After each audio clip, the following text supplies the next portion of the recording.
All right, we are coming up on 8 o'clock. So, let's get comfortable, grab a drink, grab a book, and settle in. Welcome back.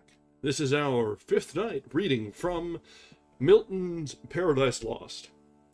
We've laid the groundwork, seen what there is to be seen.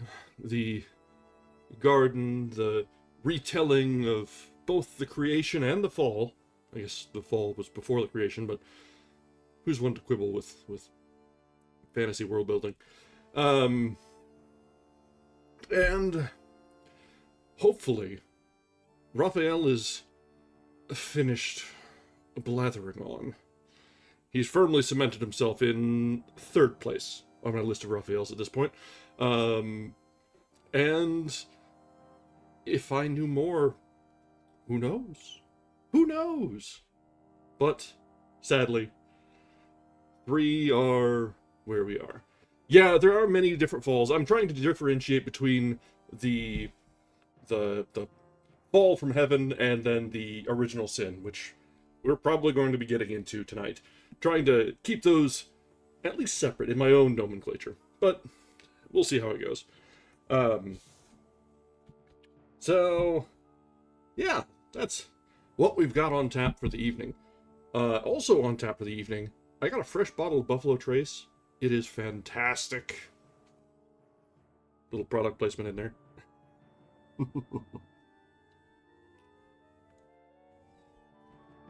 But it's always a treat when you get to crack open a new bottle and it's something just a little different from what you've had recently. Yes. Yes, later this month we have yet another fall, but at least where I am, fall is usually a magical 2 weeks or so where the weather is neither too hot nor too cold, and then we're back to the extremes. Or it's a false fall and we're back to summer, or it's a fool's fall and we jump immediately into winter. But, yeah, we might get a few days, at least, of wonderful weather, where the leaves are just starting to turn. Honestly, fall is my favorite season. I just wish it was more. Alright, let's go ahead and jump into it, because we do... Well, actually, so we've got a bit of a quandary for this weekend. There are 4 chapters remaining, 3 of which are rather hefty. The 4th is on the shorter side. But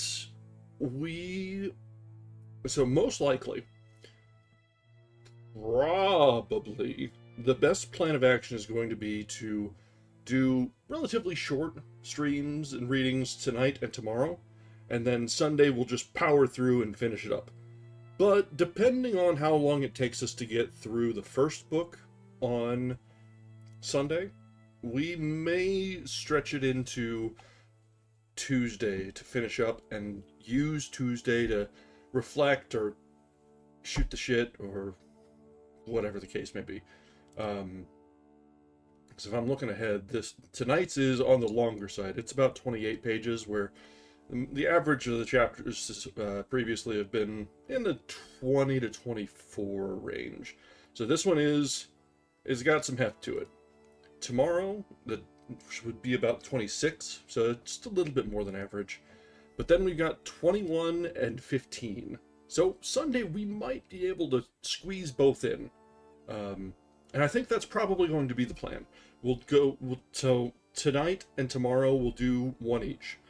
And usually from our pacing so far, we've been able to finish the first book in a little bit north of an hour. Round about an hour. So I'm not too worried about tonight and tomorrow. Sunday, we might run a little bit over to finish up, but I think that'll be a really nice bookend for this. So that'll be the plan, the working plan. If we find we can't for whatever reason, we'll shift things up. But I do like ending on Sundays for any given book. It gives us a day to pick and choose what we want to read next, and then Tuesday we can get the introduction in, and then let it settle in and simmer for a bit before we get into a good weekend reading and really chew into it. So, that is the game plan so far. So, let's go ahead and get it underway and just sort of see where the evening takes us. This does give me the freedom of, if we're going to be going nice and slow tonight and tomorrow, we're planning to go a little bit on the short side, I can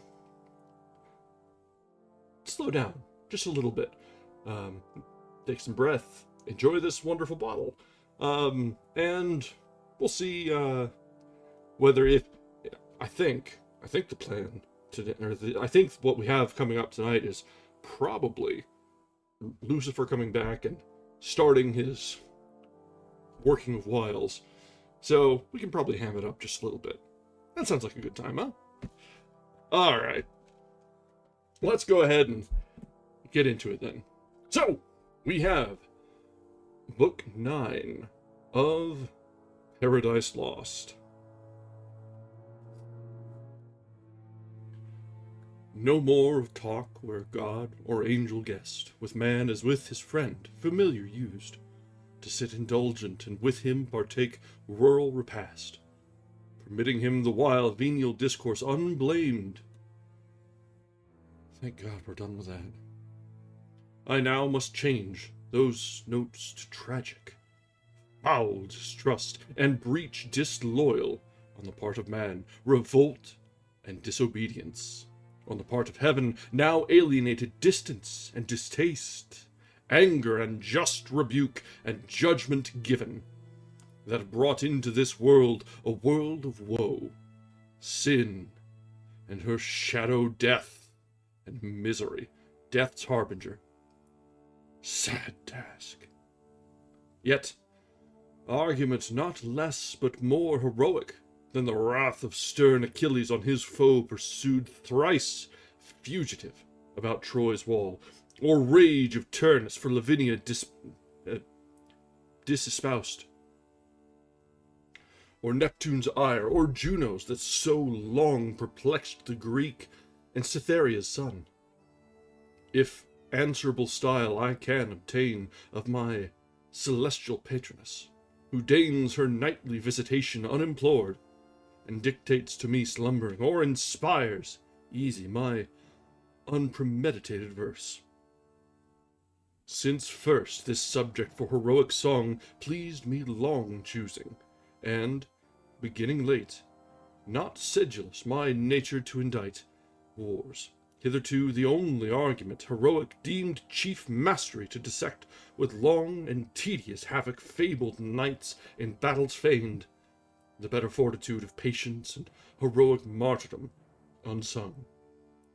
Or to describe races and games, or tilting furniture, emblazoned shields, impresses, quaint caparisons and steeds, bases and tinsel trappings, gorgeous knights at joust and tournament, then marshalled feast served up in a hall with sewers and seneschals, sewers and seneschals? The skill of artifice or office mean, not that which justly gives heroic name to person or to poem. Me, of these nor skilled nor studious, higher argument remains, sufficient of itself to raise that name, unless in age too late, or cold climate, or years damp my intended wing depressed. And much they may, if all be mine, not hers, who brings it nightly to my ear.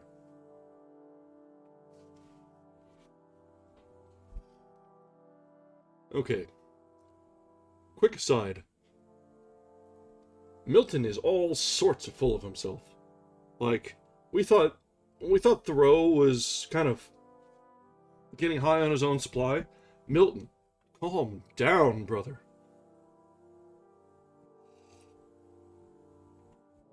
That whole segment was in author's voice. All right. The sun was sunk, and after him the star of Hesperus, whose office is to bring twilight upon the earth, short arbiter twixt day and night.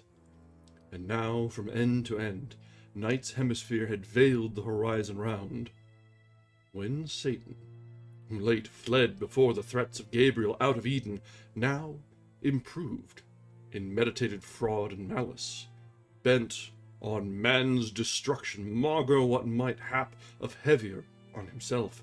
Fearless, returned by night he fled, and at midnight returned, from compassing the earth, cautious of day. Since Uriel, regent of the sun, descried his entrance and forewarned the cherubim that kept their watch, thence full of anguish driven,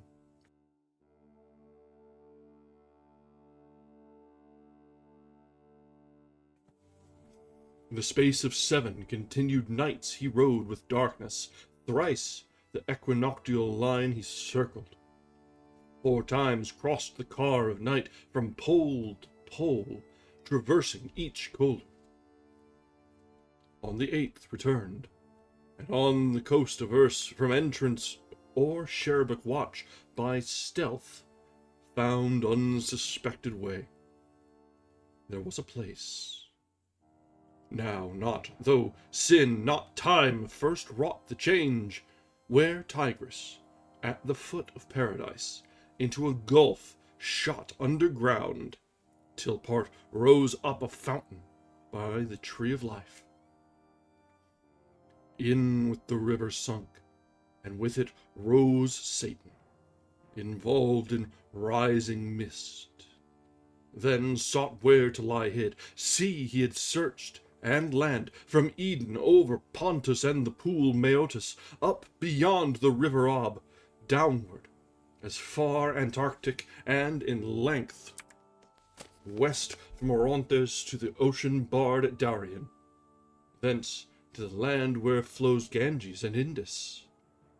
Thus the orb he roamed, with narrow search, and with inspection deep considered every creature, which of all most opportune might serve his wiles, and found the serpent, subtlest beast of all the field.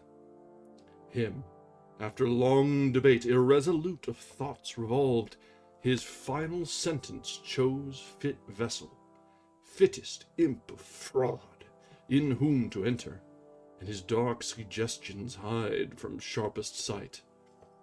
For in the wily snake, whatever slights, none would suspicious mark, as from his wit and native subtlety proceeding, which, in other beasts observed, doubt might beget of diabolic power active within, beyond the sense of brute. Thus he resolved, but first, from inward grief, his bursting passion into plaints thus poured: more justly, seat worthier of gods, as built with second thoughts, reforming what was old. O earth, how like to heaven, if not preferred! For what god, after better worse, would build? Terrestrial heaven, danced round by other heavens that shine, yet bear their bright officious lamps. Light above light, for thee alone, as seems, in thee concentring all their precious beams of sacred influence.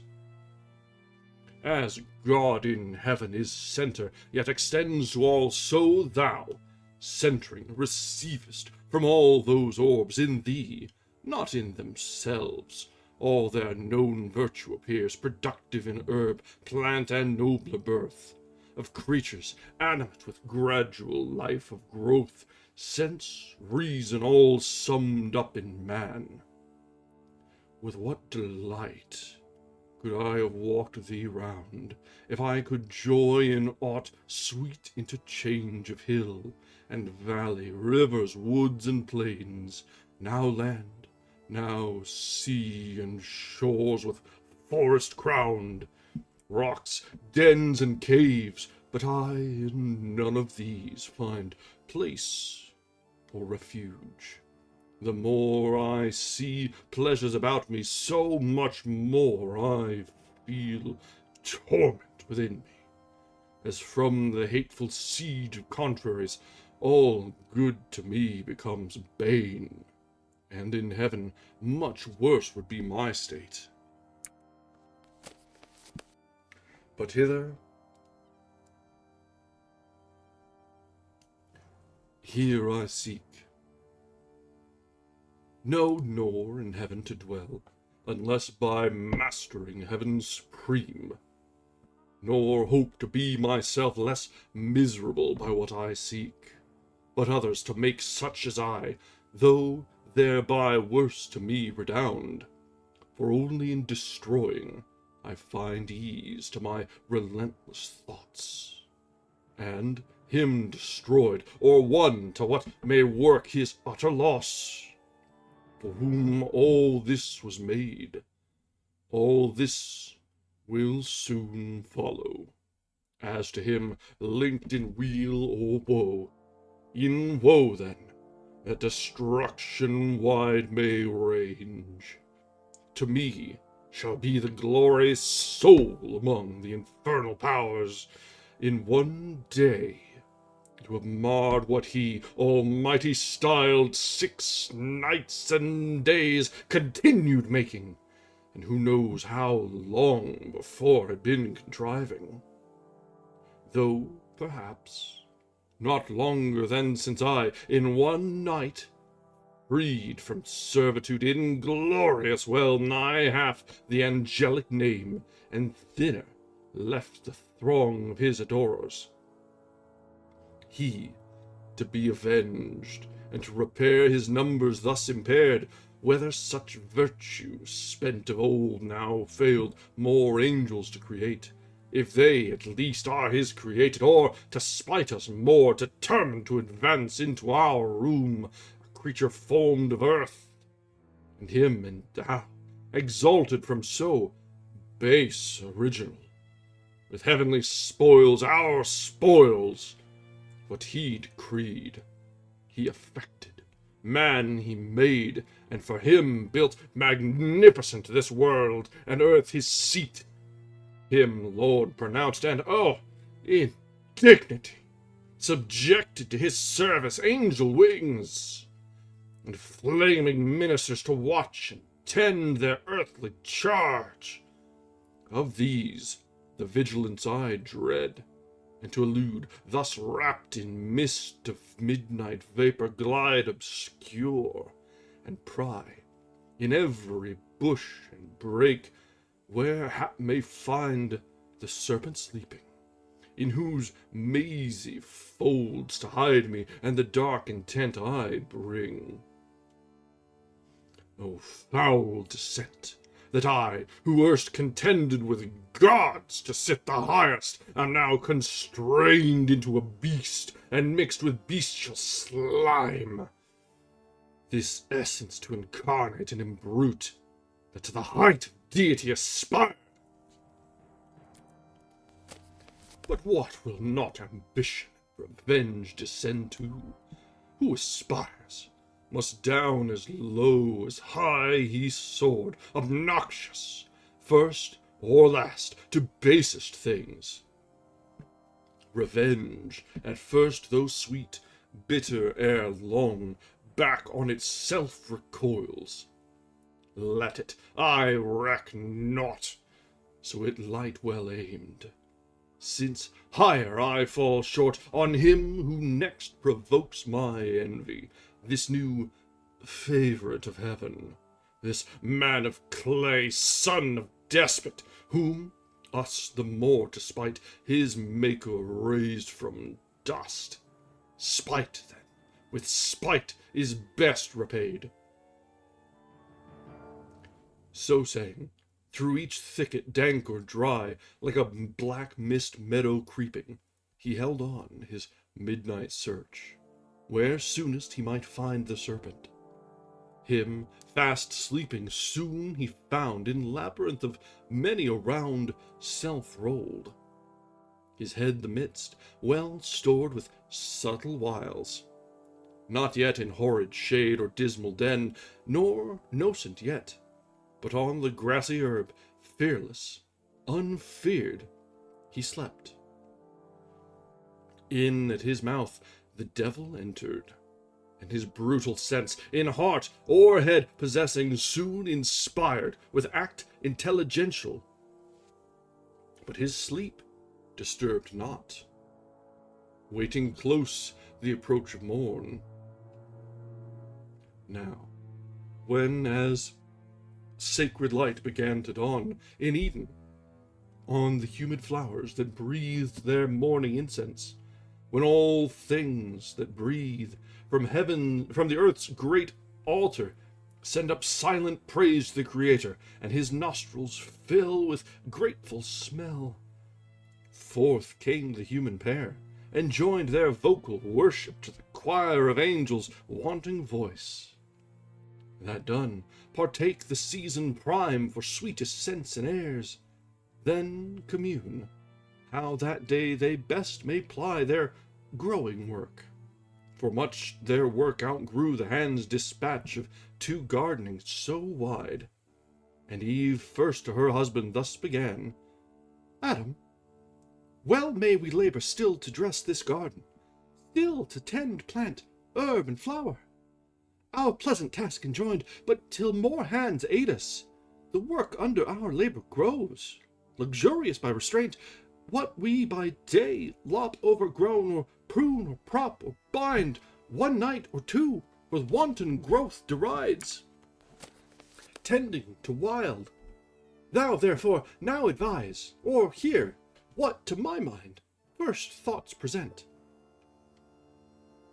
Let us divide our labors, thou where choice leads thee, or where most needs, whether to wind the woodbine round this arbor, or direct the clasping ivy where to climb, while I, in yonder spring of roses intermixed with myrtle, find what to redress till noon. For, while so near each other thus all day, our task we choose, what wonder if so near looks intervene and smiles, or object new casual discourse draw on, which intermits our day's work, brought to little, though begun early, and the hour of supper comes unearned. To whom mild answer Adam thus returned, Soul, Eve, associate soul, to me, beyond compare all living creatures dear. Well hast thou motioned, well thy thoughts employed, how we might best fulfill the work which here God hath assigned us. Nor of me shall pass unpraised, for nothing lovelier can be found in woman than to study household good, and good works in her husband to promote. Yet not so strictly hath our Lord imposed labor, as to debar us when we need refreshment, whether food or talk between, food of the mind, or this sweet intercourse of looks and smiles. For smiles from reason flow, to brute denied, and are of love the food. Love, not the lowest end of human life, for not to irksome toil, but to delight he made us, and delight to reason joined. These paths and bowers, doubt not but our joint hands will keep from wilderness with ease, as wide as we need walk, till younger hands ere long assist us. But, if much converse perhaps thee satiate, to short absence I could yield, for solitude sometimes is best society, and short retirement urges sweet return. But other doubt possesses me, lest harm befall thee severed from me, for thou knowest what hath been warned us, what malicious foe, envying our happiness, and of his own despairing, seeks to work us woe and shame by sly assault, and somewhere nigh at hand watches, no doubt, with greedy hope to find his wish and best advantage us asunder, hopeless to circumvent us joined, where each to other speedy aid might lend at need. Whether his first design be to withdraw our fealty from God, or to disturb conjugal love, than which perhaps no bliss enjoyed by us excites his envy more. Or this, or worse, leave not the faithful side that gave thee being, still shades thee and protects the the wife, where danger or dishonor lurks, safest and seemliest by her husband stays, who guards her, or with her the worst endures. To whom the virgin majesty of Eve, as one who loves and some unkindness meets, with sweet, austere composure thus replied.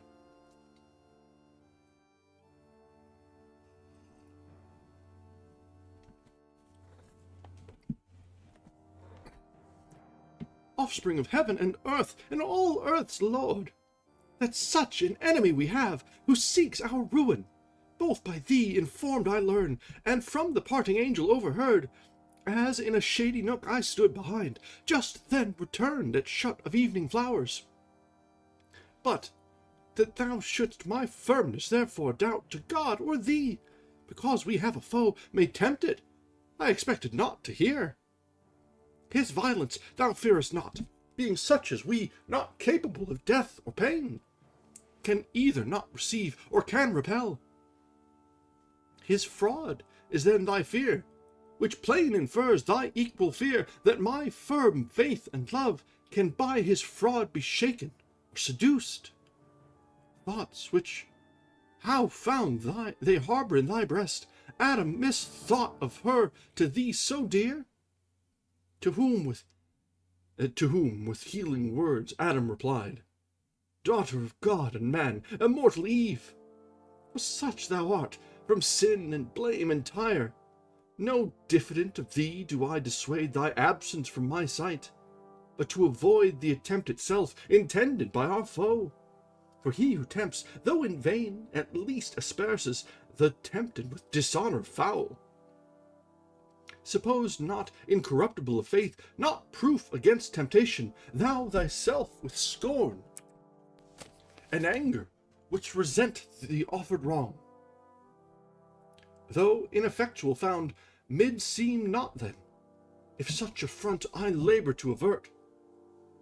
From thee alone, which on us both at once the enemy, though bold, will hardly dare, or daring, first on me the assault shall light, nor thou his malice and false guile contemn. Subtle he needs must be, who could seduce angels, nor think superfluous others' aid. I, from the influence of thy looks, receive access in every virtue, in thy sight more wise, more watchful, stronger, if need were, of outward strength, while shame, thou looking on, shame to be overcome or overreached, would utmost vigor raise, and raised unite. Why shouldst not thou like sense within thee feel when I am present, and thy trial choose with me, best witness of thy virtue tried?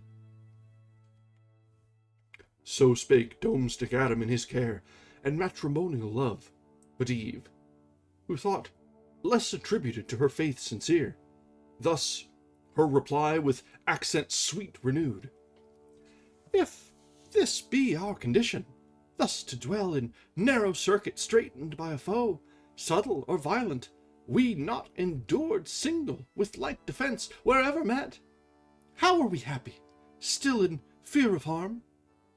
But harm precedes not sin, only our foe, tempting, affronts us with his foul esteem of our integrity. His foul esteem sticks no dishonor on our front, but turns foul on himself. Then wherefore shunned or feared by us, who rather double honor gain from his surmise proved false, but find peace within, favor from heaven, our witness from the event? And what is faith, love, virtue, unassayed alone, without exterior help sustained? Let us not then suspect our happy state, left so imperfect by the Maker wise, as not secure to single or combined. Frail is our happiness if this be so, and Eden were no Eden thus exposed. To thus Adam fervently replied, O woman, best are all things as the will of God ordained them.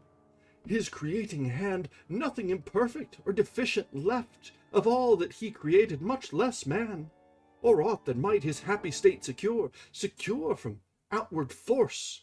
Within himself the danger lies, yet lies within his power. Against his will he can receive no harm. But God left free the will, for what obeys reason is free, and reason he made right. But bid her well beware, and still erect, lest by some fair appearing good surprised she dictate false, and misinform the will to do what God expressly hath forbid. Not then mistrust, but tender love enjoins, that I should mind thee oft, and mind thou me. Firm we subsist, yet possible to swerve, since reason not impossibly may meet some specious object by the foe suborned, and fall into deception unaware. Not keeping strictest watch, as she was warned, seek not temptation then, which to avoid were better, and most likely, if from me thou sever not, trial will come unsought. Wouldst thou approve thy constancy, approve first thy obedience. The other who can know, not seeing thee attempted, who attest. But if thou think trial unsought may find us both secure, then thus warned thou seemest. Go, for thy stay, not free, absence thee more. Go in thy native innocence, rely on what thou hast of virtue, summon all. For God towards thee hath done his part. Do thine. So spake the patriarch of mankind, but Eve persisted, yet submiss, though last replied, With thy permission then, and thus forewarned, chiefly by what thy own last reasoning words touched only, that our trial, when least sought, may find us both, perhaps, far less prepared. The willinger I go, nor much expect a foe so proud will first the weaker seek. So bent, the more shall shame him to his repulse. Thus saying, from her husband's hand, her hand soft, she withdrew, and like a wood nymph light, Oread or Dryad or Delia's train, betook her to the groves. But Delia's self in gait surpassed, and goddess-like deport, though not as she with bow and quiver armed, but with such guarding tools as art yet rude, guiltless of fire, had formed, or angels brought to Pales or Pomona thus adorned.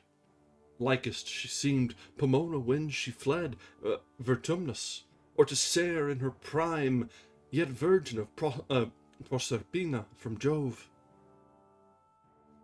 Her long with ardent look his eye pursued, delighted, but desiring more her stay. Oft he to her his charge of quick return repeated, she to him as oft engaged to be returned by noon amid the bower, and all things in best order to invite noontide repast, or to afternoon's repose. Oh, much deceived, much failing, hapless Eve, of thy presumed return, event perverse! Thou never from that hour in paradise foundst either sweet repast or sound repose. Such ambush, hid among sweet flowers and shades, waited with hellish rancor imminent to intercept thy way, or send thee back despoiled of innocence, of faith, of bliss.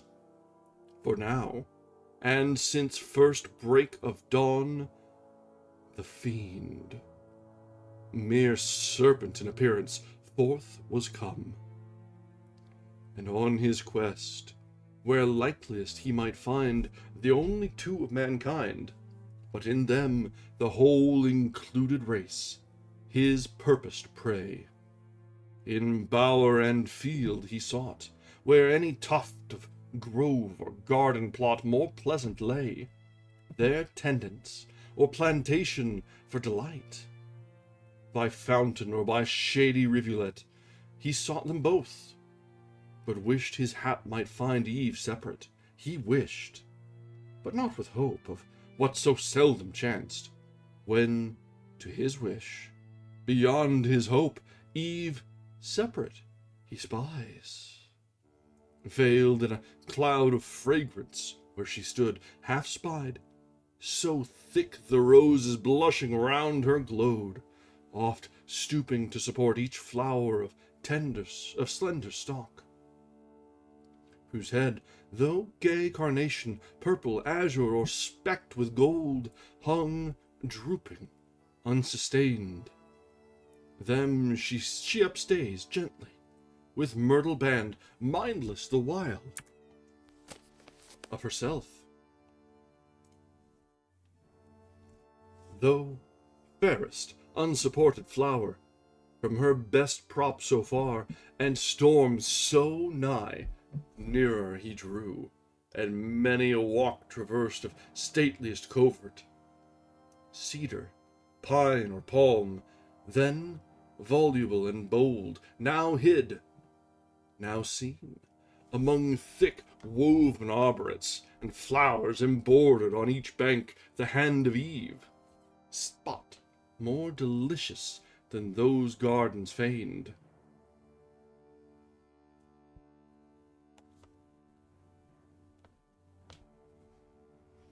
Or of revived Adonis, or renowned Alcinous, host of old Laertes' son,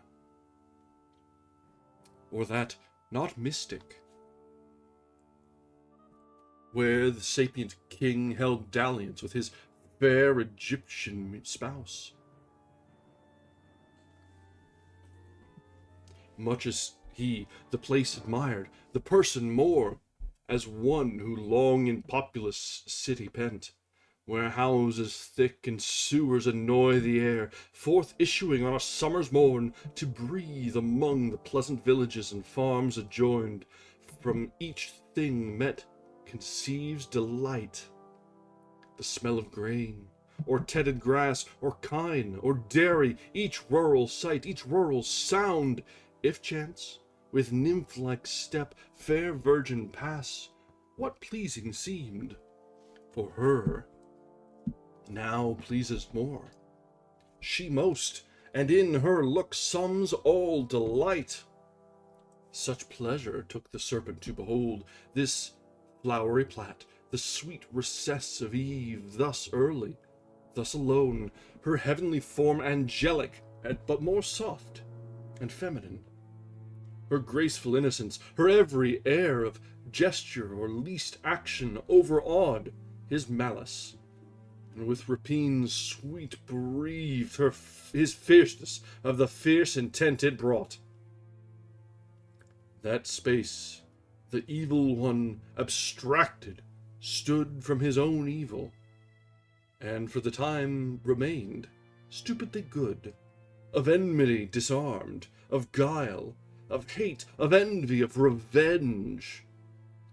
But the hot hell that always in him burns, though in mid-heaven, soon ended his delight, and tortures him now more, the more he sees of pleasure, not for him ordained, then soon fierce hate he recollects, and all his thoughts of mischief gratulating thus excites.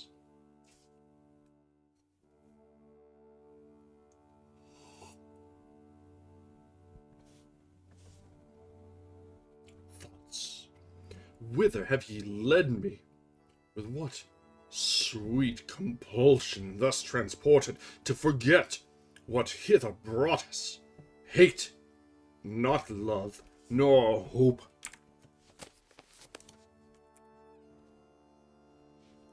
Of paradise for hell, hope here to taste of pleasure, but all pleasure to destroy, save what is in destroying. Other joy to me is lost. Then let me not let pass occasion which now smiles. Behold, alone, the woman, opportune to all attempts. Her husband, for I view far round, not nigh, whose higher intellectual more I shun. Okay, Satan. and strength, of courage haughty, and of limb heroic built. Though of terrestrial mould, foe not informidable, exempt from wound, I not, so much hath hell debased, and in pain enfeebled me, to what I was in heaven. She, fair, divinely fair, fit love for gods, not terrible, though terror be in love and beauty, but approached by stronger hate. Hate stronger, under show of love well feigned, the way which to her ruin now I tend. So spake the enemy of mankind, enclosed in serpent, inmate bad, and toward Eve addressed his way. Not with indented wave, prone on the ground as since, but on his rear, circular base of rising folds that towered, fold above fold, a surging maze. His head crested aloft, and carbuncle his eyes, with burnished neck of verdant gold, erect amidst his circling spires, that on the grass floated redundant. Pleasing was his shape, and lovely, never since of serpent kind lovelier. Not those that in Illyria changed Hermione and Cadmus, or the god in Epidaurus, nor to which transformed Ammonian Jove or Capitoline was seen, he with Olympias, this with her who bore Scipio, the height of Rome, with tract oblique at first, as one who sought access, but feared to interrupt, sidelong he works his way, as when a ship, by skilful steersmen wrought, nigh river's mouth or foreland, where the wind veers oft, as oft so steers, and shifts her sail, so varied he, and of his tortuous train curled many a wanton wreath in sight of Eve. To lure her eye, she, busied, heard the sound of rustling leaves, but minded not, as used to such disport before her through the field, from every beast, more duteous at her call, than at Circean call the herd disguised. He, bolder now, uncalled before her stood, but as in gaze admiring, oft he bowed his turret crest, and sleek enamelled neck, fawning, and licked the ground whereon she trod. His gentle, dumb expression turned at length the eye of Eve to mark his play. He, glad of her attention, gained with serpent tongue, organic or impulse of vocal air, his fraudulent temptation thus began. Wonder not, sovereign mistress, perhaps thou canst, who art sole wonder, much less arm thy looks. The heaven of mildness with disdain, displeased that I approach thee thus, and gaze insatiate. I, thus single, nor have feared thy awful brow, more awful, thus retired. Fairest resemblance of thy Maker fair, thee, all things living gaze on, all things thine by gift, and thy celestial beauty adore, with ravishment beheld, there best beheld, where universally admired, but here, in this enclosure wild, these beasts among beholders rude, and shallow to discern half what in thee is fair, one man except, who sees thee, and what is one, who should be seen a goddess among gods, adored and served by angels numberless, thy daily train. So glozed the tempter, and his proem tuned into the heart of Eve his words made way.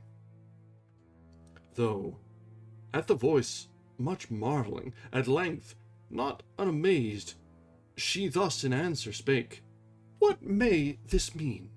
Language of man pronounced by tongue of brute, and human sense expressed? The first, at least of these, I thought denied to beast, whom God, on their creation day, created mute to all articulate sound. The latter I demur, for in their looks much reason, and in their actions oft appears.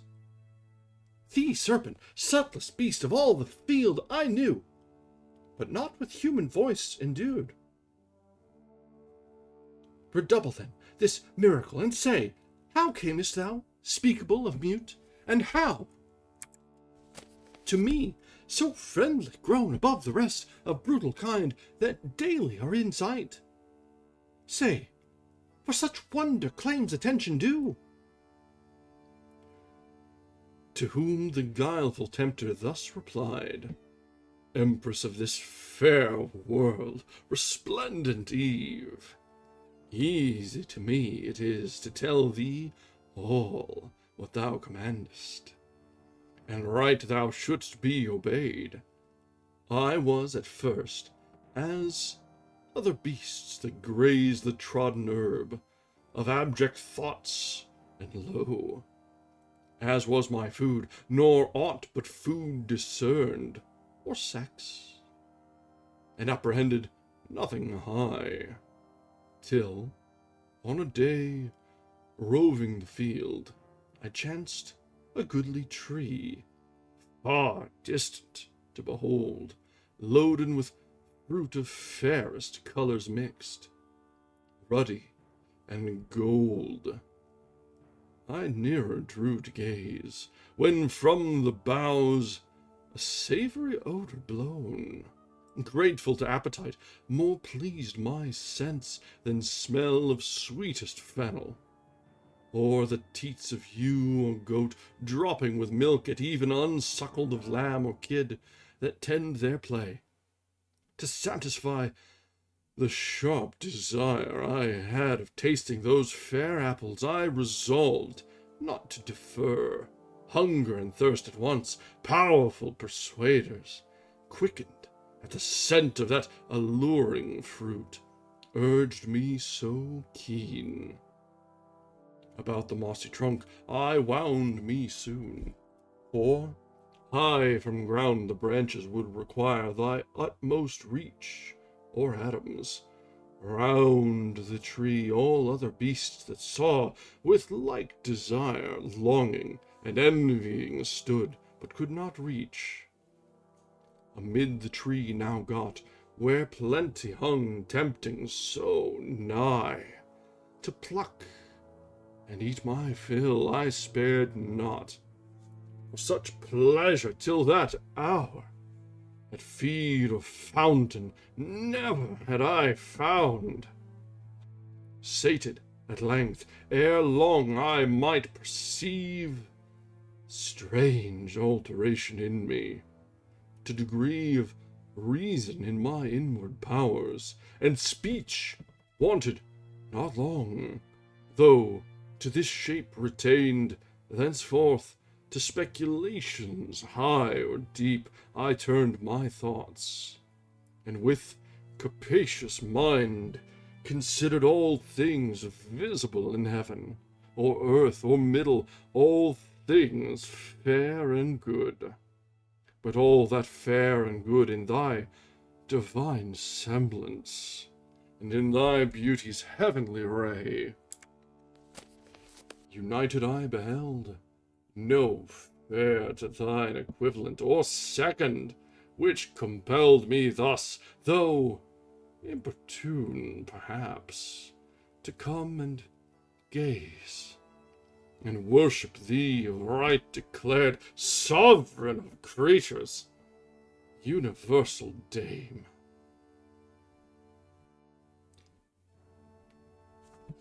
All right. Right there, at the first temptings of the great deceiver, let's take a short break wherein I need to submit to my own temptations, those of the bottle, let's be real, and top up. So let's go ahead and take a few minutes, stretch our legs, top up our drinks, and be back as when we will see how Eve responds to the great deceiver.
All right, we are back.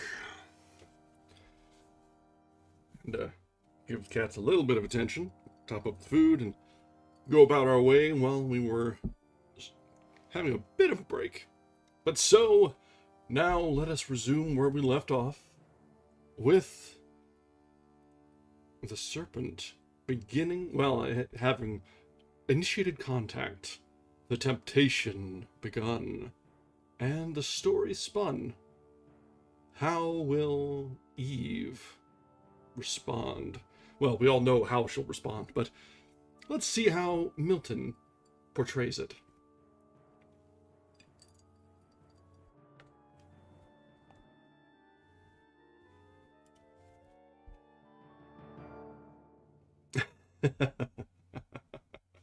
It is a terrible, terrible temptation. Warm and cozy beds are lovely.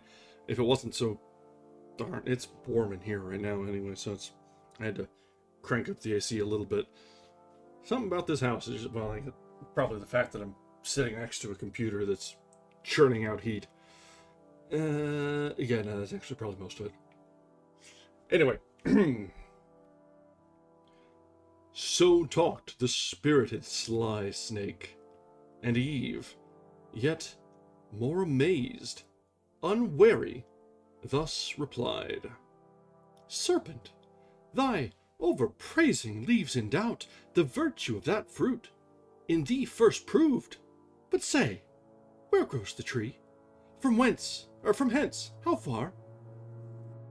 For many are the trees of God that grow in paradise, and various, yet unknown to us. In such abundance lies our choice, as leaves a greater store of fruit untouched, still hanging incorruptible, till men grow up to their provision, and more hands help to disburden nature of her birth. To whom the wily adder, blithe and glad, Empress, the way is ready, and not long. Beyond a row of myrtles, on a flat, passed by a fountain, one small thicket passed of blowing myrrh and balm. If thou accept my conduct, I can bring thee thither soon. Lead then, said Eve. He, leading, swiftly rolled in tangles, and made intricate seem straight.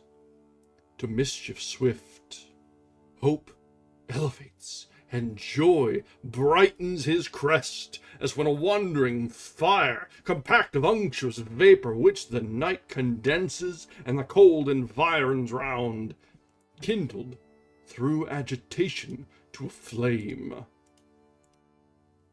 which oft, they say, some evil spirit attends, hovering and blazing with delusive light, that misleads the amazed night wanderer from his way, to bogs and mires, and oft through pond or pool, there swallowed up and lost from succor far. So glistered the dire snake, and into fraud led Eve, our credulous mother, to the tree of prohibition, root of all our woe, which, when she saw thus to her guide, she spake, Serpent, we might have spared our coming hither, fruitless to me, though fruit be here to excess, the credit of whose virtue rest with thee, wondrous indeed, if cause of such effects. But of this tree we may not taste nor touch. God so commanded, and left that command, sole daughter of his voice, the rest. We live law to ourselves. Our reason is our law. To whom the tempter guilefully replied, Indeed, hath God then said that of the fruit of all these garden trees ye shall not eat? Yet Lord's declared in all earth or air? To whom thus Eve, yet sinless, Of the fruit of each tree in the garden we may eat, but of the fruit of this fair tree amidst the garden, God hath said, Ye shall not eat thereof, nor shall ye touch it, lest ye die. She scarce had said, though brief, when now more bold, the tempter, but with show of zeal and love to man, and indignation at his wrong, new part puts on, and, as to passion moved, fluctuates disturbed, yet comely, and in act raised as of some great matter to begin, as when of old some orator renowned, in Athens or free Rome, where eloquence flourished, since mute, to some great cause addressed, stood in himself collected, while each part, motion, each act, one audience, ere the tongue, sometimes in height, began, as no delay of preface brooking, through his zeal of right, so standing, moving, or to height upgrown, the tempter, all impassioned, thus began. O sacred, wise, and wisdom-giving plant, mother of science, now I feel thy power within me clear, not only to discern things and their causes, but to trace the ways of highest agents, deemed however wise, queen of this universe, do not believe those rigid threats of death. Ye shall not die. How should you? By the fruit? It gives you life to knowledge. By the threatener? Look on me, me who've touched and tasted, yet both live, and life more perfect have attained than fate meant me, by venturing higher than my lot. Shall that be shut to man, which to the beast is open? Or will God incense his ire for such a petty trespass, and not praise rather your dauntless virtue, whom the pain of death denounced, whatever thing death be? Deterred not from achieving what might lead to happier life, knowledge of good and evil, of good, how just, of evil, if what is evil be real, why not known, since easier shunned? God therefore cannot hurt ye, and be just. Not just, not God, not feared then, nor obeyed. Your fear itself, death, removes the fear. Why, then, was this forbid? Why, but to awe? Why, but to keep ye low and ignorant, his worshippers? He knows that in the day ye eat thereof, your eyes that seem so clear, yet are but dim, shall perfectly be then opened and cleared, and ye shall be as gods, knowing both good and evil, as they know, that ye shall be as gods, since I as man, internal man, is but proportion meet. I of brute, human ye, of human, gods. So ye shall die, perhaps, by putting off human to put on gods, death to be wished, though threatened, which no worse than this can bring. What are gods, that man may not become as they, participating godlike food? The gods are first, and that advantage use on our belief, that all from them proceeds. I question it, for this fair earth I see, warmed by the sun, producing every kind, them nothing. If they, all things who enclosed knowledge of good and evil in this tree, that whoso eats thereof forthwith attains wisdom without their leave, and wherein lies the offense, that man should thus attain to know? What can your knowledge hurt him, or this tree impart against his will, if all be his? Or is it envy? And can envy dwell in heavenly breasts?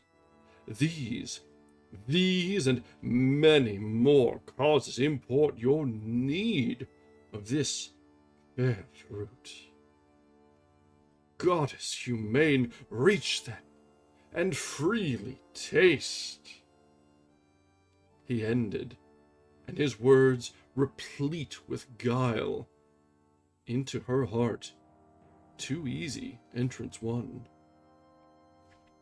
Fixed on the fruit she gazed, which to behold might tempt alone, and in her ears the sound yet rung of his persuasive words, impregned with reason to her seeming, and with truth.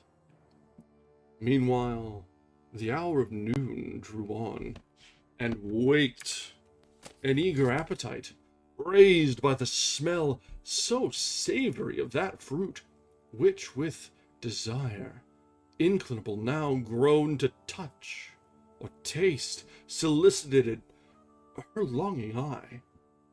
Yet first, pausing a while, thus to herself she mused.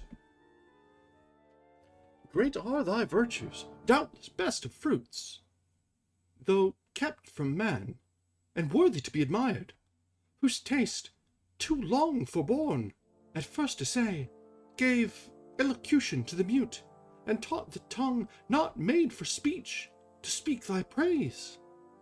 Thy praise he also, who forbids thy use, conceals not from us, naming thee the tree of knowledge, knowledge both of good and evil, forbids us then to taste. But his forbidding commends thee more, while it infers the good by thee communicated, and our want, for good unknown sure is not had, or had and yet unknown is not had at all. In plain then, what forbids he but to know? Forbids us good, forbids us to be wise. Such prohibitions bind not, but if death bind us with ever after bands, what profits then our inward freedom? In the day we eat of this fair fruit, our doom is, we shall die. How dies the serpent? He hath eaten and lives, and knows, and speaks, and reasons, and discerns. Irrational till then. For us alone was death invented, or to us denied this intellectual food for beasts reserved? For beasts it seems, yet that one beast which first hath tasted envies not, but brings with joy the good befallen him. Author, unsuspect, friendly to man, far from deceit or guile. What fear I then? Rather, what know to fear under this ignorance of good and evil, of God or death, of law or penalty? Here grows the cure of all, this fruit divine, fair to the eye, inviting to the taste, of virtue to make wise. What hinders then to reach and feed at once both body and mind? So saying, her rash hand in evil hour, forth reaching to the fruit she plucked, she eat. Earth felt the wound, and nature from her seat, sighing through all her works, gave signs of woe. That all was lost. Back to the thicket slunk the guilty serpent, and well might, for Eve, intent now wholly on her taste, naught else regarded. Such delight till then as seemed in fruit she never tasted, whether true or fancied so, through expectation high of knowledge. Naught was Godhead from her thought. Greedily she engorged without restraint, and knew not eating death. Satiate at length, and heightened as with wine, jocund and boon, thus to herself she pleasingly began. O sovereign, virtuous, precious, of all trees in paradise, of operation blessed, to sapience, hitherto obscured, infamed, and thy fair fruit let hang as to no end created. But henceforth my early care, not without song, each morning, and due praise, shall tend thee, and the fertile burden ease of thy full branches offered free to all, till, dieted by thee, I grow mature in knowledge, as the gods who all things know. Though others envy what they cannot give, for, had the gift been theirs, it had not here thus grown. Experience next to thee I owe, best guide. Not following thee, I had remained in ignorance. Thou openest wisdom's way, and givest access. Though secret she retire, and I perhaps am secret, heaven is high, high and remote, to see from thence distinct each thing on earth, and other care, perhaps, may have diverted from continual watch. Our great forbidder, safe with all his spies about him, but to Adam, in what sort shall I appear? Shall I to him make known as yet my change, and give him to partake full happiness with me? Or rather not, but keeps the odds of knowledge in my power, without co-partner. So to add what wants in female sex, the more to draw his love, and render me more equal, and perhaps a thing not undesirable, sometime superior, for inferior, who is free, this may be well. But what if God have seen, and death ensue? Then I shall be no more. And Adam, wedded to another Eve, shall live with her enjoying, I extinct. A death to think. Confirmed then I resolve, Adam shall share with me in bliss or woe. So dear I love him, that with him all deaths I could endure.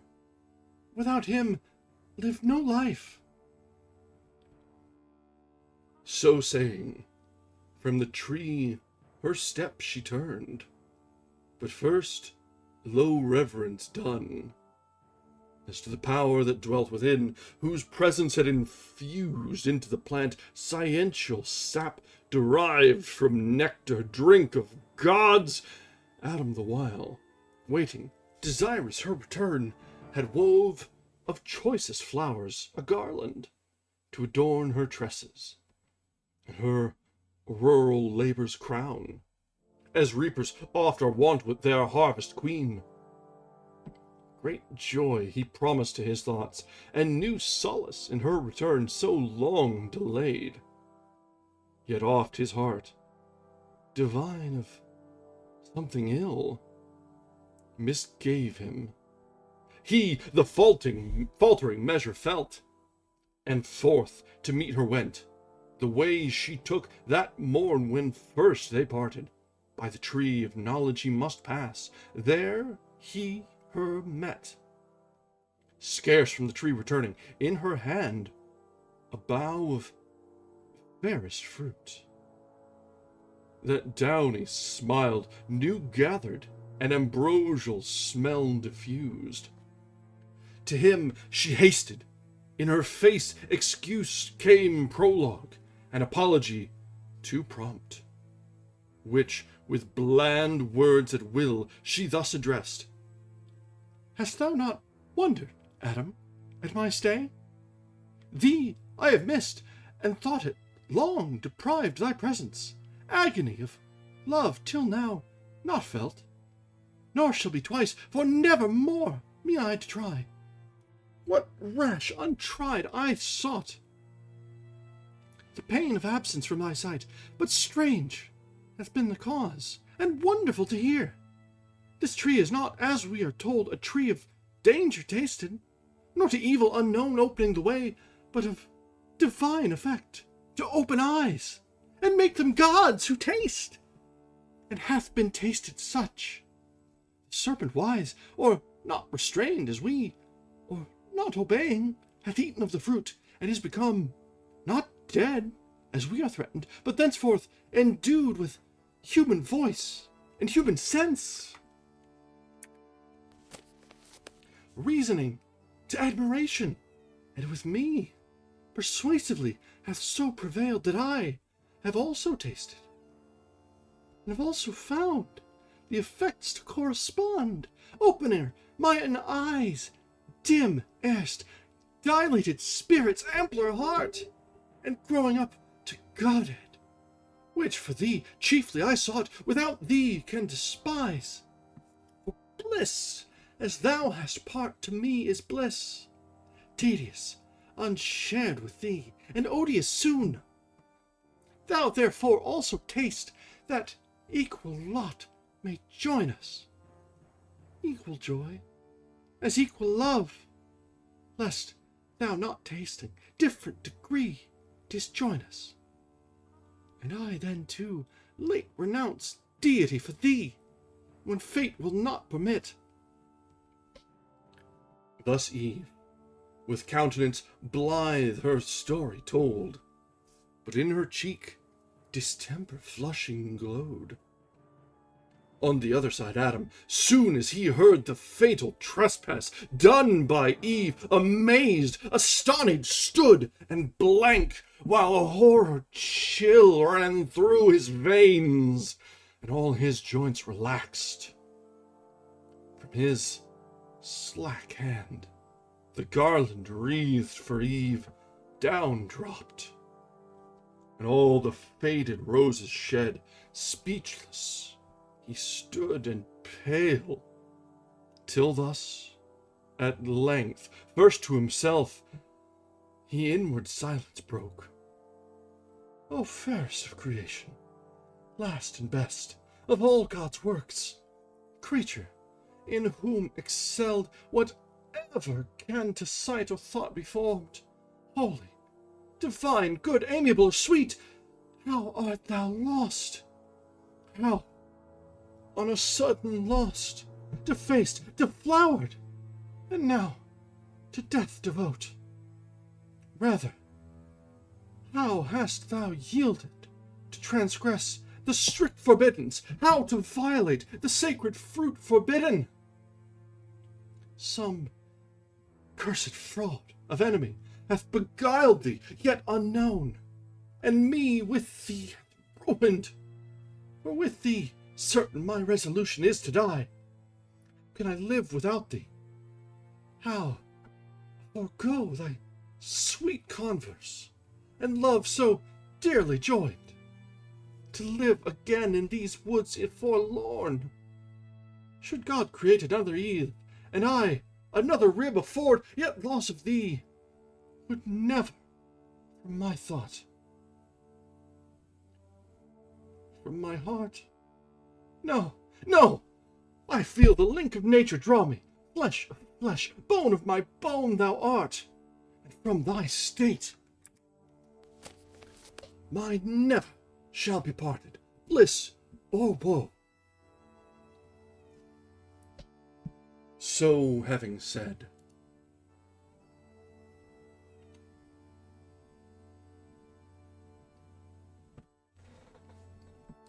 as one from sad dismay recomforted, and after thoughts disturbed, submitting to what seemed remediless, thus in calm mood his words to Eve he turned.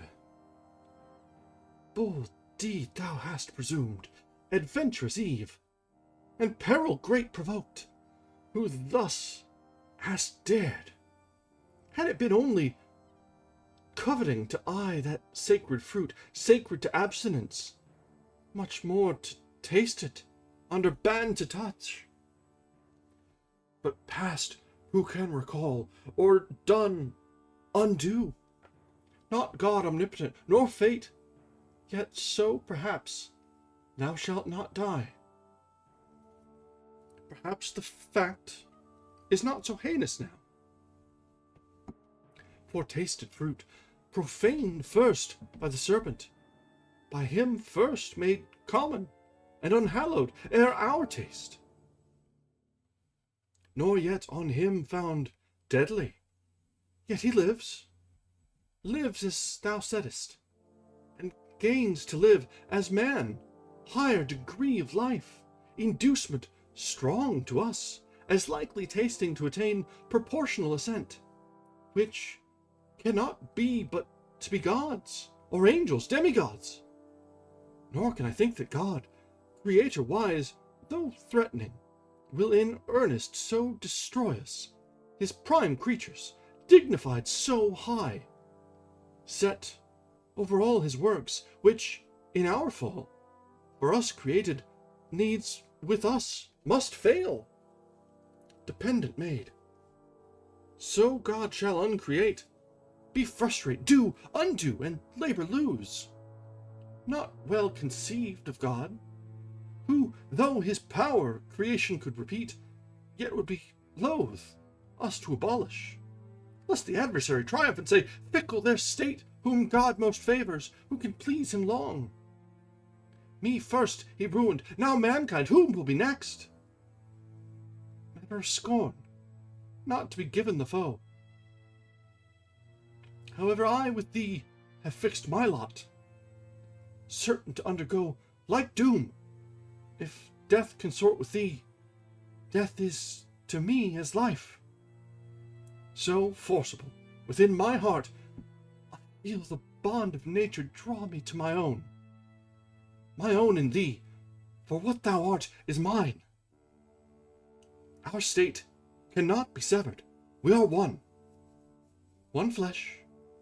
To lose thee, to lose myself.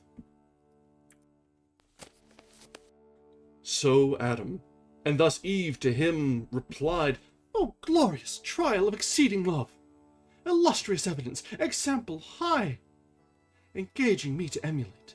But, short of thy perfection, how shall I attain, Adam, from whose dear side I boast me sprung, and gladly of our union hear thee speak.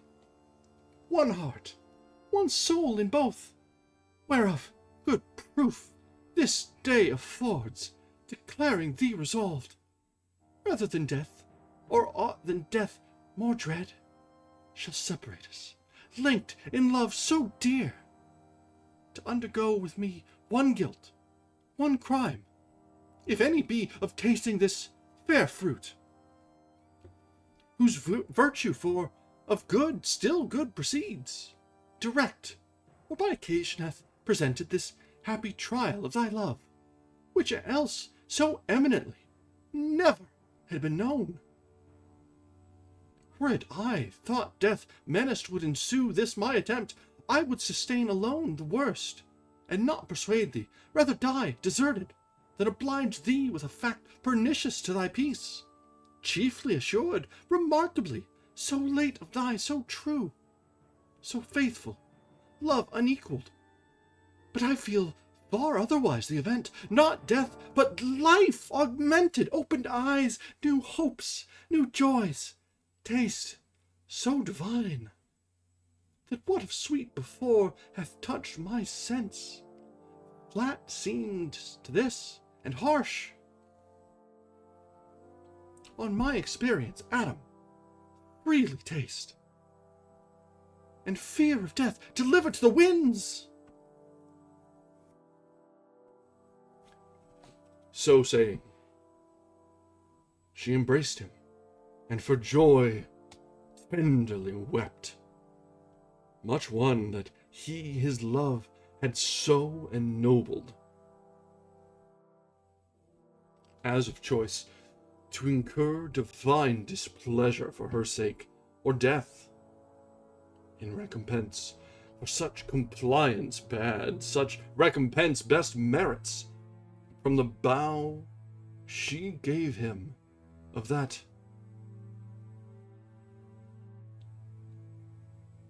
fair, enticing fruit with liberal hand.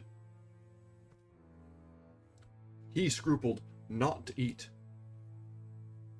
against his better knowledge, not deceived,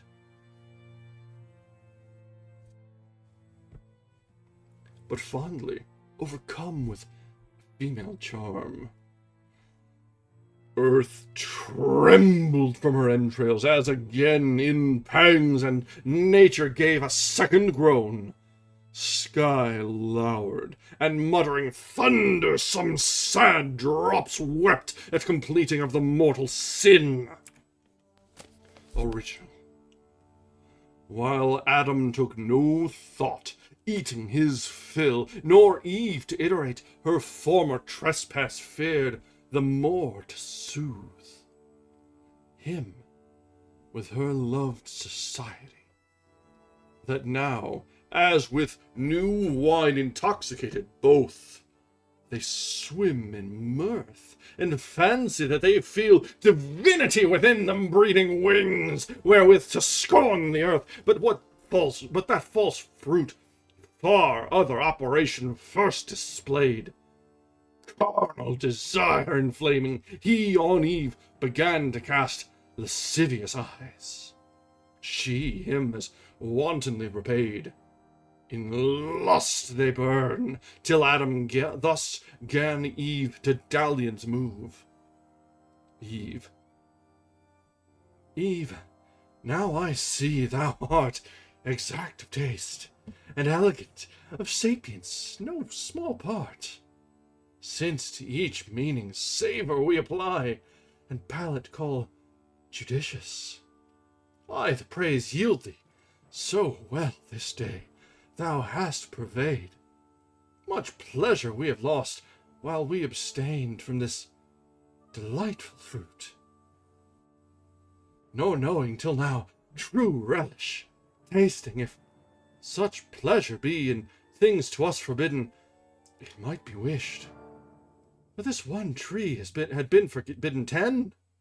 But come, so well refreshed, let us now play, as meet is after such delicious fare.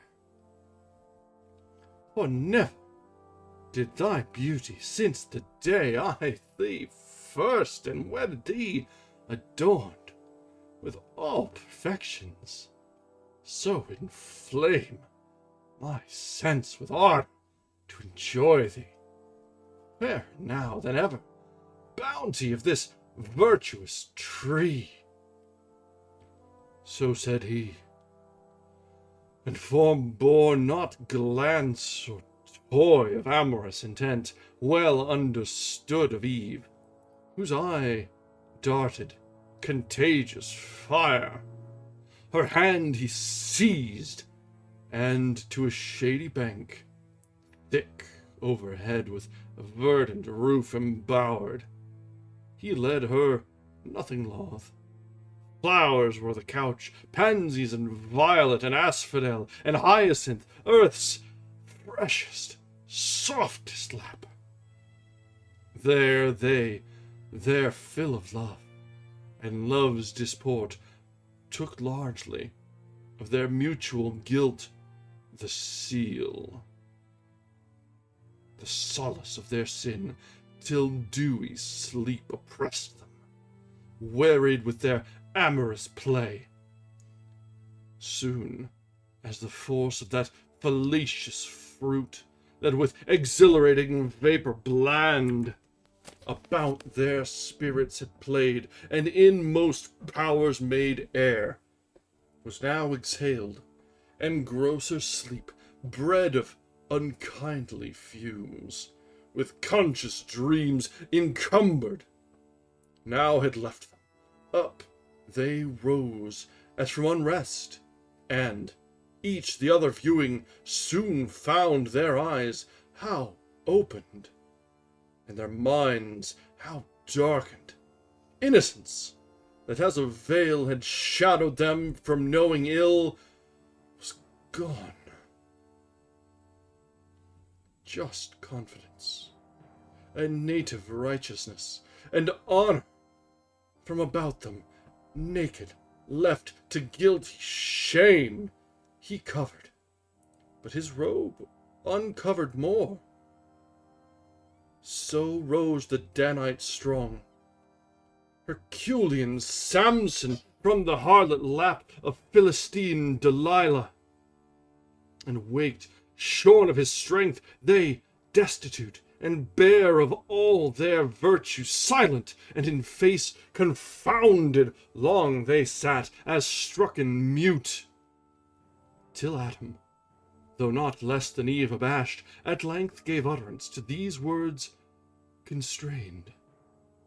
O Eve, in evil hour thou didst give ear to that false worm, of whomsoever taught to counterfeit man's voice. True in our fall, false in our promised rising, since our eyes opened, we find indeed, and find we know, both good and evil.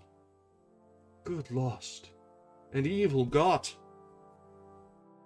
Bad fruit of knowledge, if this be to know, which leaves us naked thus, of honor void, of innocence, of faith, of purity, our wonted ornaments now soiled and stained, and in our faces evident the signs of foul concupiscence, whence evil store, even shame, the last of evils, of the first, be sure then. How shall I behold the face henceforth of God or angel, erst with joy and rapture so oft beheld? Those heavenly shapes will dazzle now, this earthly with their blaze insufferably bright.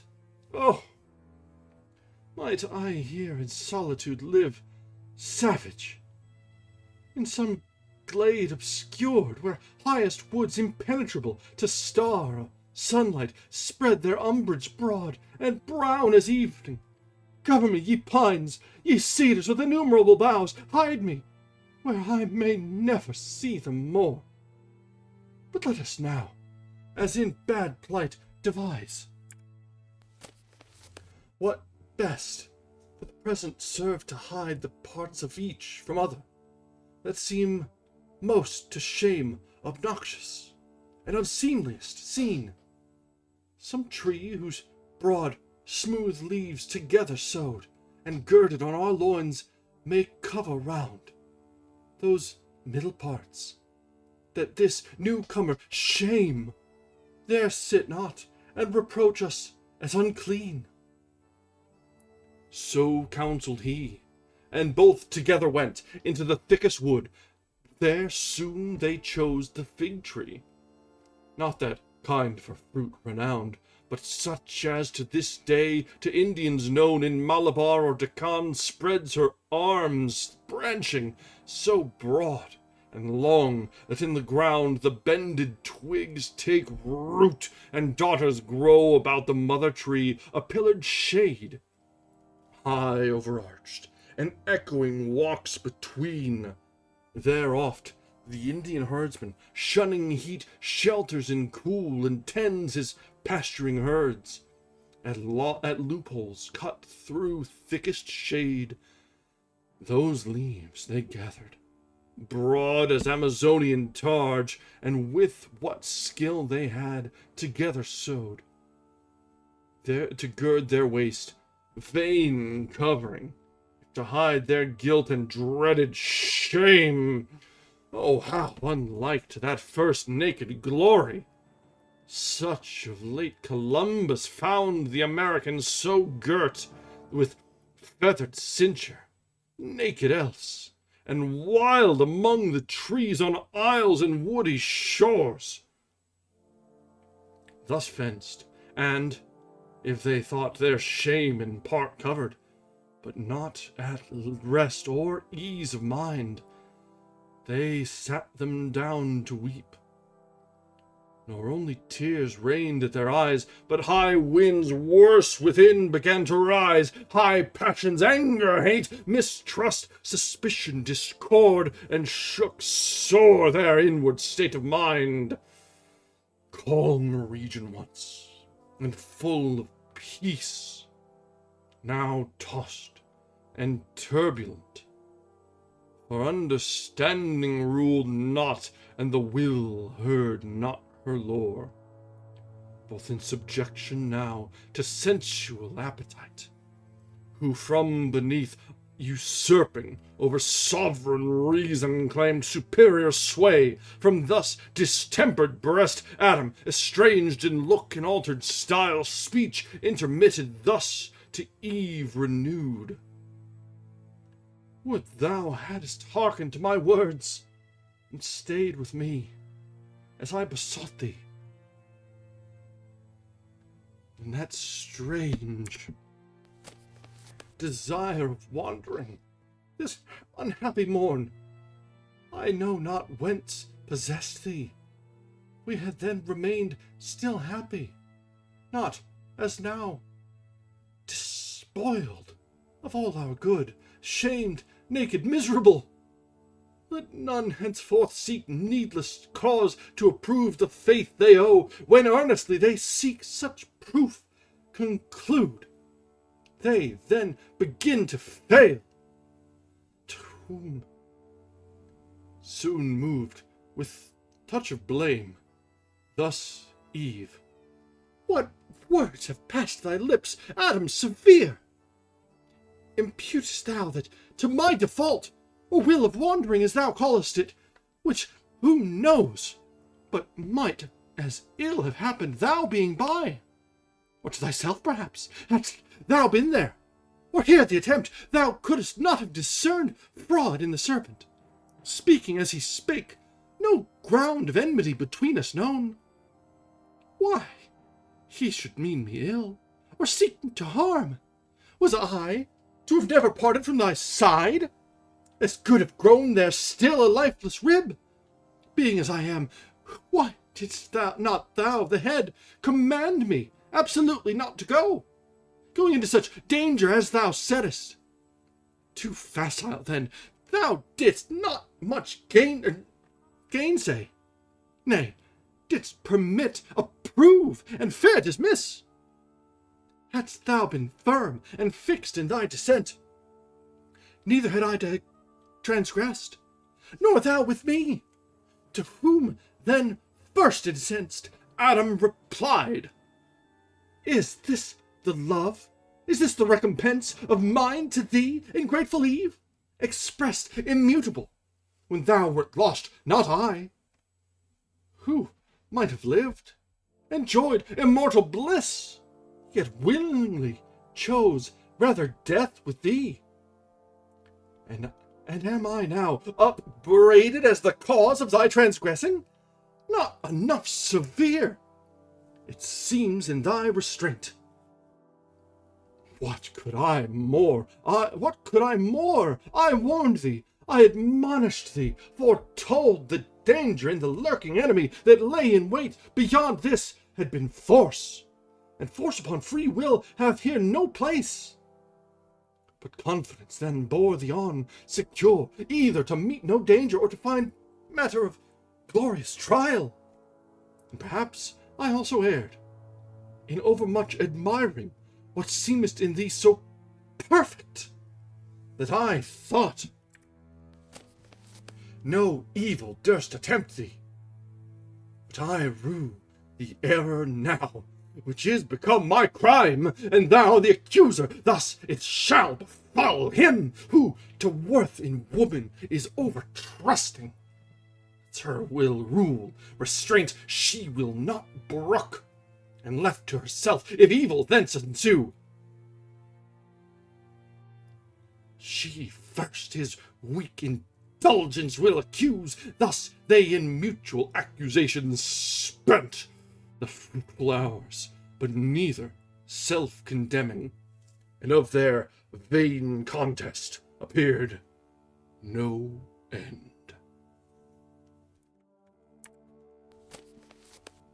There is an end, however, of Book 9.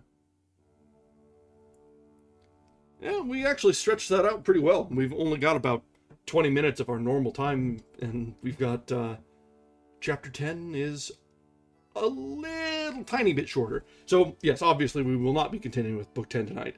But that is the second fall, the original sin.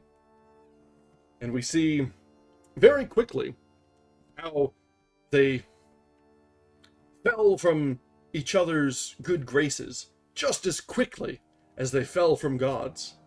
They turned almost instantly to blame each other for their own fallings, never once thinking that they themselves had any fault. And man, does that ring true. I don't know if you've ever had an argument with a girlfriend or the like, a friend or otherwise, that just, you know, I'm not wrong, they're wrong. Yeah, we've all been there. This is a very very relatable experience here. Yeah, exactly.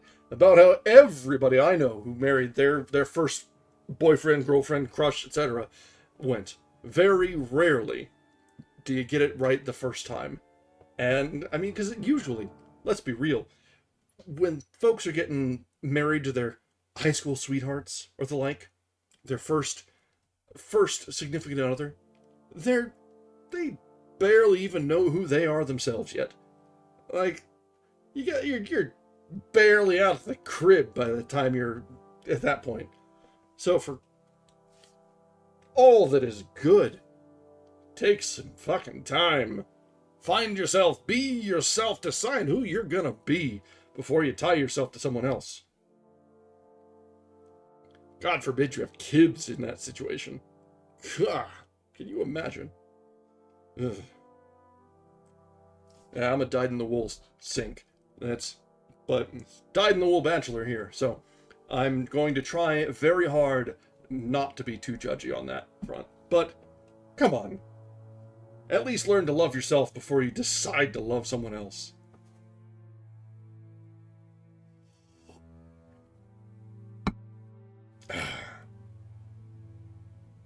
Damn.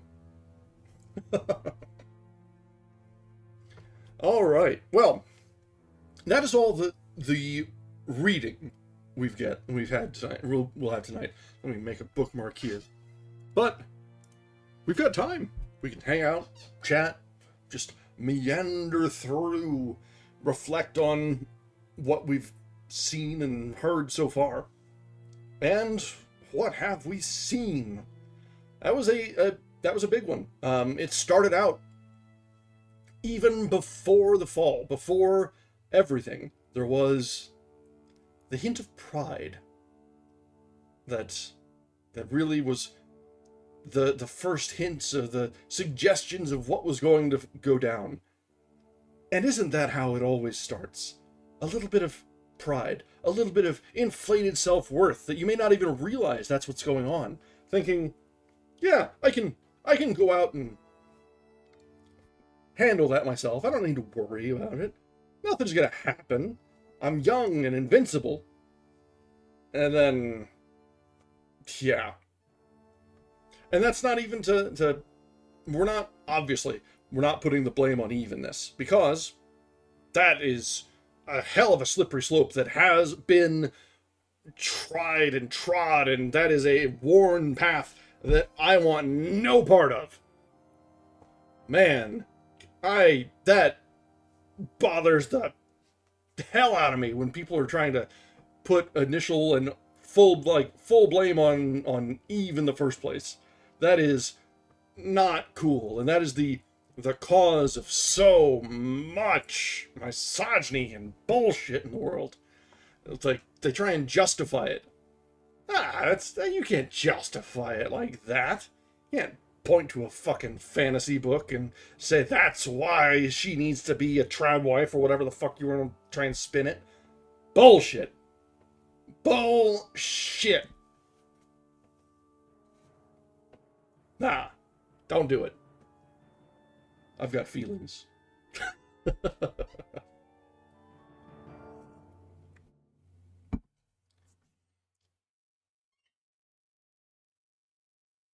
Yeah, exactly.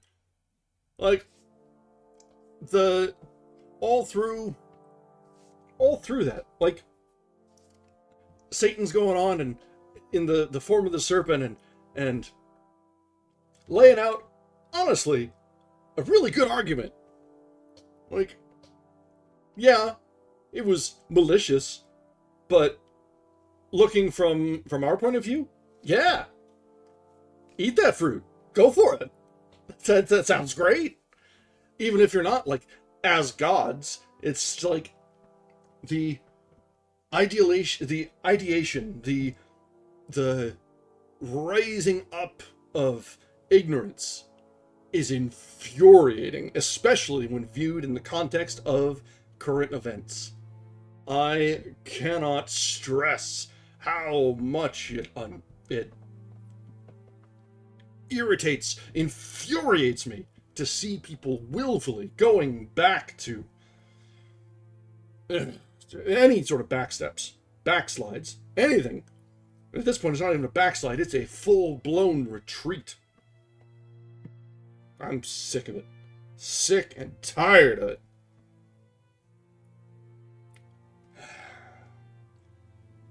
It used to be you'd take 2 steps forward, 1 step back. In the last 20 years or so, it seems like it's just backsteps. Backsteps and...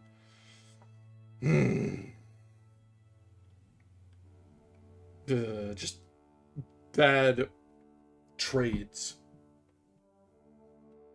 Ugh.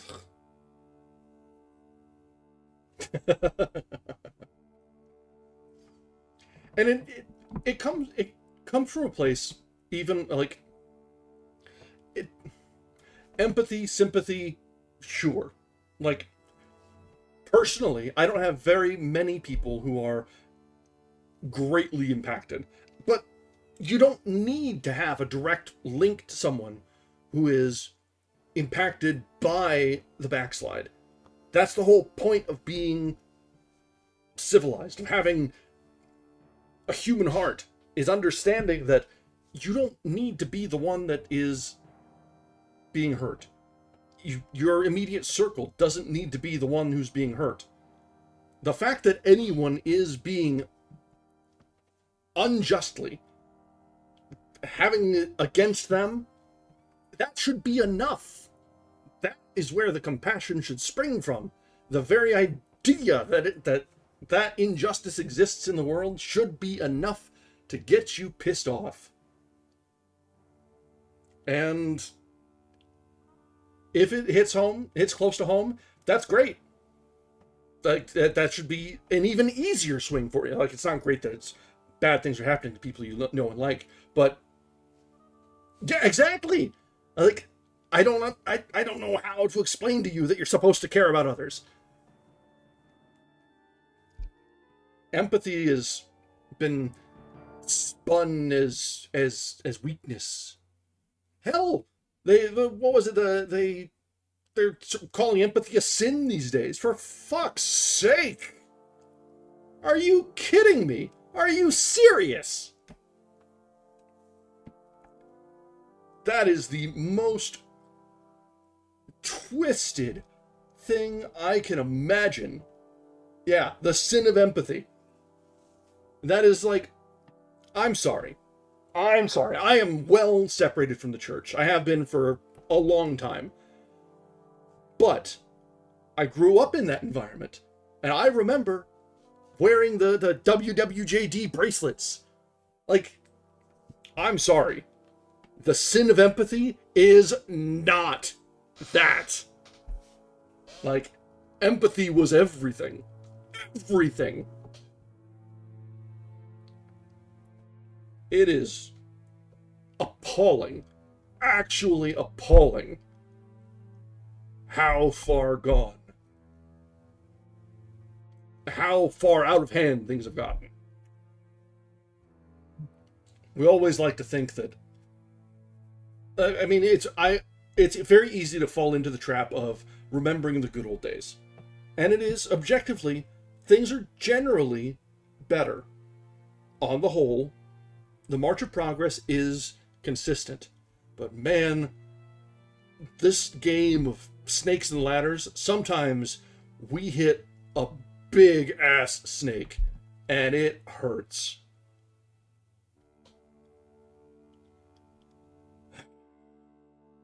There's always that one huge snake right on the last line. Game pissed me off back then. Now I know why. Knew it. It was an allegory for real life. Yeah, that's the hypocrisy that you see, the fakeness of it. That's the big part of it, and it's always been a big part of it. That's why Dogma is such a great movie. It calls that shit out. The hypocrisy of everything.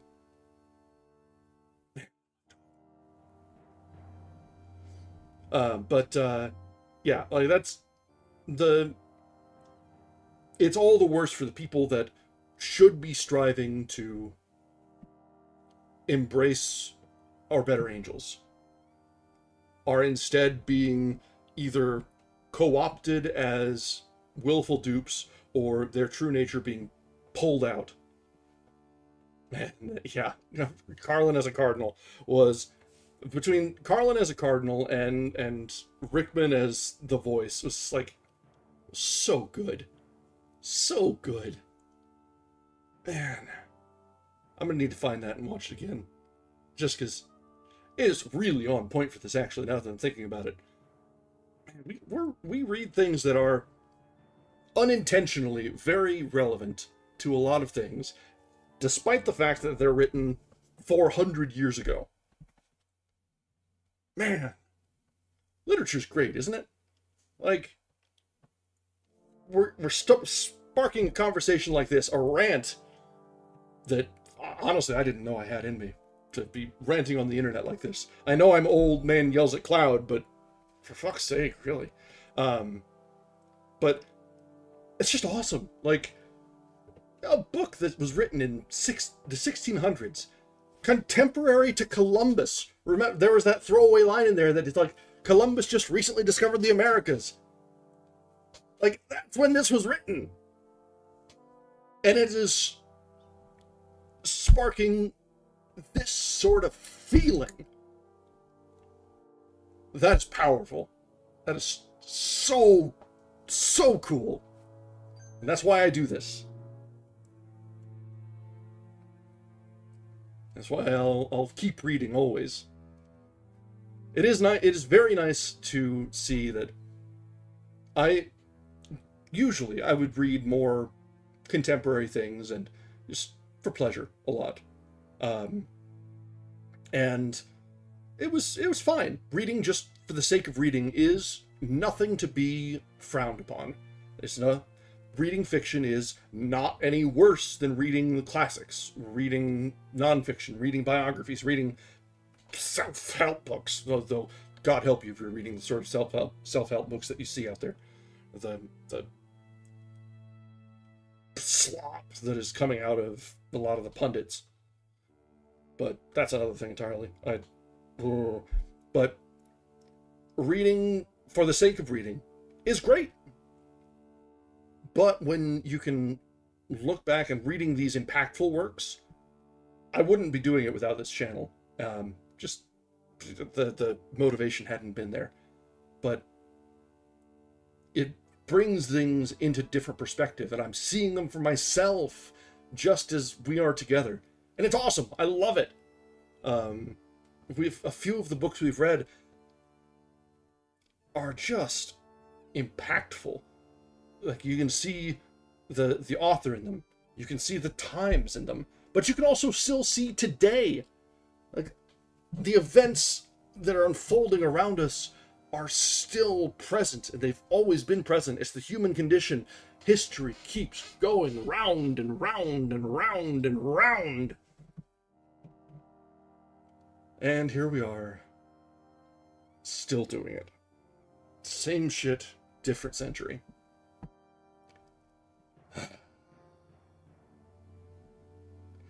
I do appreciate you being here with us for all of these. Someday we'll see if we can grow out more, but if not, that's fine. Just hanging out here and a couple old men ranting is totally satisfying enough for me. Keeps me busy on my weeknights and weekend nights.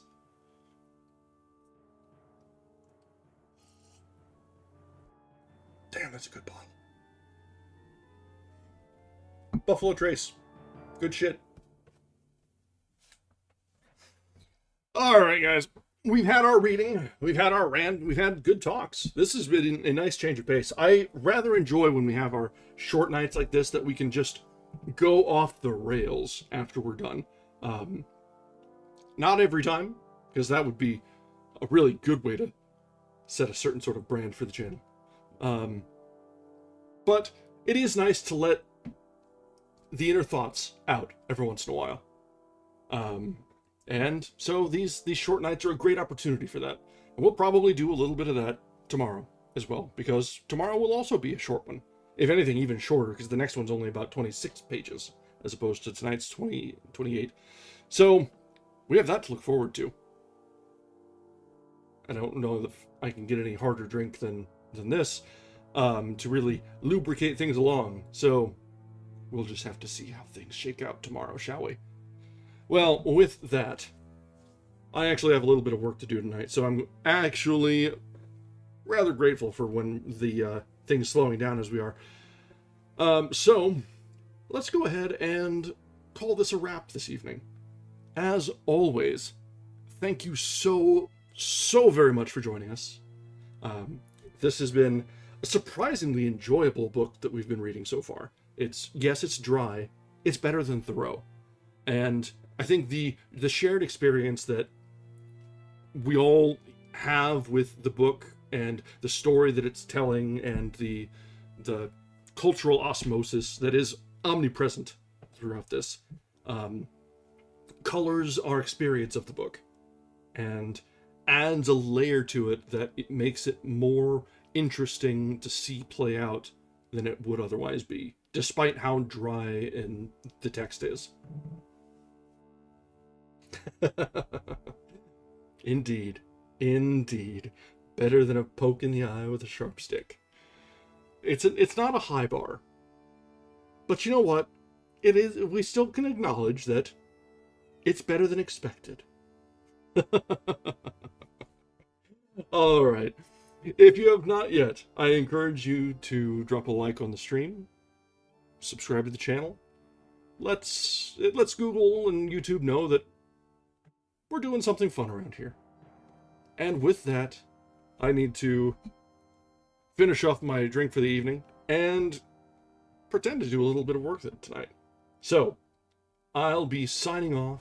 Thank you very much for joining us, and I hope you have a wonderful evening. Good night.